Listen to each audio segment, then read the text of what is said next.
হল ভিজিটের বা কেন্দ্র ভিজিটের অনুমতি আছে, কিন্তু যখনই কোনো হলে যাওয়া হচ্ছে দেখা যাচ্ছে শিবিরের নেতারা তারা হলে হলে ভিজিট করতেছে এবং কেন্দ্রের ভিতর ঢুকতেছে। তাদের কোনো সমস্যা নেই, প্রশাসন কোনো তাদের সমস্যা করতেছে না। কিন্তু অন্য যে কোনো ক্যান্ডিডেট যখন আমরা যাচ্ছি তখন সেখানে একটা মব সৃষ্টি করে একটা ভায়োলেন্স করার চেষ্টা করা হচ্ছে, যার জন্য আমরা গতকালের থেকে শুরু করে গত এক মাস আমরা অনেক রয়েস হয়েছিলাম। গতকাল থেকে আবার একই সাথে দেখি যে বিশ্ববিদ্যালয় প্রশাসন যে ওএমআর দিয়ে এবং যে মেশিনের মাধ্যমে ভোট গ্রহণ করছেন, সেই ওএমআর এবং সেই মেশিন যে কোম্পানি থেকে নেওয়া হয়েছে সেই কোম্পানির মালিক স্পষ্ট সে জামাতের লোক, এবং এই জামাতের লোক হওয়ার জন্য শিবির জামাতের লোককে দিয়ে ভোট ইঞ্জিনিয়ারিং এর মাধ্যমে তারা নিজেদের জয় নিশ্চিত করার একটা ষড়যন্ত্র করেছে।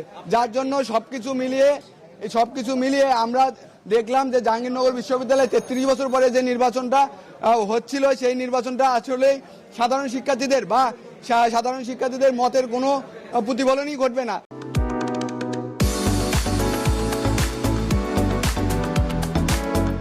আর যদি সাধারণ শিক্ষার্থীদের মতের প্রতিফলন না ঘটে, ভোট ইঞ্জিনিয়ারিং এর মাধ্যমে কোনো প্রার্থীকে সুযোগ দেওয়া হয়, কোনো প্রার্থীকে ভিভিজি হিসেবে বের করার চেষ্টা করা হয়, সেই নির্বাচনে অবশ্যই জাতীয়তাবাদী ছাত্র দলের প্যানেল যুক্ত থাকতে পারে না, যুক্ত থাকবে না।